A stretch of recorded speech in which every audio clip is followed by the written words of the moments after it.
Hello అండి, అందరికీ నమస్తే. అందరు ఎలా ఉన్నారు? బాగున్నారా? నేను బాగున్నాను. మీరు కూడా బాగుండాలని మనస్ఫూర్తిగా కోరుకుంటున్నాను. ఈరోజు మన రెసిపీ వెజిటేబుల్ పులావ్ అండి. రెసిపీ చూసేద్దామా? ముందుగా ఇలా స్టవ్ వెలిగించుకొని కుక్కర్ పెట్టుకున్నానండి. నేను కుక్కర్లో చేస్తున్నాను, లేదంటే నార్మల్గా కూడా చేసుకోవచ్చు, మీ ఇష్టము. తర్వాత కుక్కర్ పెట్టుకొని కుక్కర్ కొంచెం వేడైనాక ఒక స్పూను నెయ్యి వేసానండి. అలాగే కొంచెం ఆయిల్ వేసుకున్నాను. హోల్ గరం మసాలా వేసుకోవాలండి. ఆ తర్వాత ఇప్పుడు వెజిటేబుల్స్ చూద్దాము. ఆనియను, వంకాయలు, అలాగే పచ్చిమిర్చి 2 కట్ చేశాను. బీన్స్, చిక్కుడుకాయ అండి, ఒక 4-5 చిక్కుడుకాయలు, ఒక ఆలు, అలాగే క్యారెట్. ఇవన్నిటిని కూడా మంచిగా శుభ్రంగా కడిగేసి చిన్న చిన్న ముక్కల్లాగా కట్ చేశానండి. ఆయిల్ కొంచెం వేడైన తర్వాత ఇప్పుడు మనం మసాలాలు కూడా కొంచెం వేగాయి. తర్వాత ఇప్పుడు మనం కట్ చేసుకున్న అన్నీ కూడా వెజిటేబుల్స్ వేసుకుందామండి. వెజిటేబుల్స్ ఎంత ఎక్కువగా వేసుకుంటే అంత బాగుంటుందండి వెజిటేబుల్ పులావు. ఆల్మోస్ట్ అన్ని వెజిటేబుల్స్ కూడా వేసుకోవచ్చు, ఏవైనా వేసుకోవచ్చు అండి. చాలా బాగుంటుంది టేస్ట్. ఒకసారి ట్రై చేయండి. చూసారు కదా, అన్ని ఆయిల్ కొంచెం వేడి కాగానే గరం మసాలా వేసుకొని మనం ఇందాక చూపించిన వెజిటేబుల్స్ అన్నీ కూడా వేసేసుకొని కలుపుకోవాలండి. అంతే, చాలా సింపుల్ ప్రాసెస్ అండి. ఒక 5 నిమిషాల్లో వెజిటేబుల్ పులావ్ రెడీ అవుతుందండి. చాలా ఈజీగా చేసుకోవచ్చు. ఒకసారి ట్రై చేయండి. రాని వాళ్ళు కూడా తొందరగా చేయొచ్చండి ఈ వెజిటేబుల్ పులావు. చూసారు కదా, అన్నీ వేసుకొని ఒకసారి ఆయిల్లో కొంచెం సేపు మగ్గినాక ఒక స్పూను సాల్ట్ వేసుకున్నానండి. సాల్ట్ మనం ముక్కలకు సరిపడా వేసుకోవాలి, మరీ ఎక్కువగా వేసుకోవద్దు. అవి మగ్గేలోపు మనం రైస్ చూసేద్దాము. నేను ఇక్కడ 1 గ్లాస్ రైస్ తీసుకున్నానండి. ఈ రైస్ని మంచిగా ఒక 2 సార్లు కడిగి ఇలా కొన్ని వాటర్ వేసి కొద్దిసేపు నాననివ్వాలి. చూసారు కదా, ఈ లోపల వెజిటేబుల్స్ అన్నీ కూడా మంచిగా మగ్గిపోయాయి. ఇప్పుడు ఇందులో అన్నీ వేసేసుకుందాము. 1 స్పూను అల్లం వెల్లుల్లి పేస్ట్ కూడా వేసుకొని ఆ తర్వాత 1 స్పూను పసుపు కూడా వేసుకుందామండి.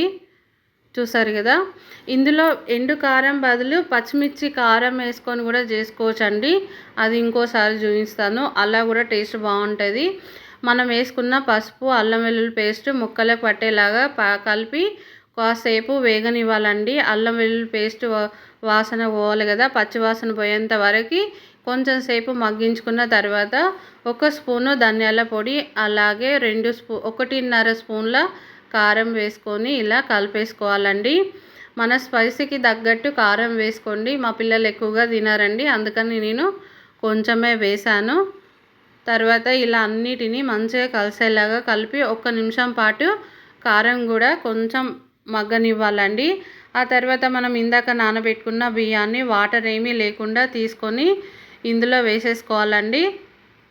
వేసుకున్న తర్వాత కూడా ఒక్కసారి ఇలా మంచిగా కలిసేలాగా కలుపుకోవాలండి నెమ్మదిగా. ఎక్కువగా స్పీడ్గా కలపొద్దండి, ఎందుకంటే రైస్ విరిగిపోతాయి అన్నమాట. అందుకని స్లోగా ఇలా కలుపుకున్న తర్వాత చూడండి, ఇలా ఒక్కసారి కలిపామంటే మన రైస్కి కూడా ఆయిల్ బట్టి పుల్లలుగా రైస్ అతుక్కోకుండా మంచిగా వస్తుందన్నమాట. అలా ఆయిల్లో కొంచెం ఫ్రై చేసుకుంటే తర్వాత ఇందాక తీసుకున్న గ్లాస్ తోటే 1 గ్లాసు బియ్యం తీసుకున్నాం కదండి, దాంతో 2 గ్లాసుల వాటర్ వేసుకొని ఒక్కసారి మంచిగా కలుపుకోవాలండి. చూడండి, ఇలా ఒక్కసారి కలుపుకోవాలి. రైస్ మొత్తం అటు ఇటు అవుతుంటుంది కదండి, అందుకని ఒక్కసారి ఇలా కలుపుకున్న తర్వాత కొంచెం కొత్తిమీర, కొంచెం కల్లెమాకు, కొంచెం పుదీనా కూడా వేసుకొని చూడండి, ఇలా అన్నీ కొంచెం వేసుకొని పైన 1 స్పూను ఆ నెయ్యి కూడా వేసుకోండి. ఇష్టం ఉంటే వేసుకోండి, లేదంటే స్కిప్ చేయండి. నెయ్యి వేసుకోవడం వల్ల టేస్ట్ చాలా బాగుంటుందండి. ఒక కమ్మదనం వస్తుంది అనమాట వెజిటేబుల్ రైస్కి. అందుకని 1 స్పూన్ ఇలా నెయ్యి పైనుంచి కూడా వేసుకొని ఇప్పుడు కుక్కర్ది మూత పెట్టేసేయాలండి. ఒక 2 విజిల్స్ రానిస్తే చాలండి, అన్నం ఉడికిపోతుంది. చాలా బాగుంటుంది కూడా. ఎక్కువగా విజిల్ పెట్టామంటే కింద మాడిపోతుందండి. 2 విజిల్ అయితే అయిపోతుంది కుక్కర్లో. ఆవిరి కూడా మొత్తం పోయేదాకా ఉండాలండి, లేకపోతే ఆ వెంటనే తీసామంటే కూడా నీరులాగా ఉంటుందండి. కొంచెం ఉమ్మగిల్లనివ్వాలి రైస్ని. చూసారు కదా, రైస్ ఎంత బాగా వచ్చిందో. వెజిటేబుల్ పులావ్ రెడీ అండి. మీకు నచ్చినట్లయితే లైక్ చేయండి, షేర్ చేయండి, మన ఛానల్ని సబ్స్క్రైబ్ చేసుకోండి. చూసారు కదా ఎంత బాగుందో, పిల్లలు కూడా ఇష్టంగా తింటారు. ఒకసారి ట్రై చేయండి. మరొక వీడియోలో మళ్ళీ కలుసుకుందాం.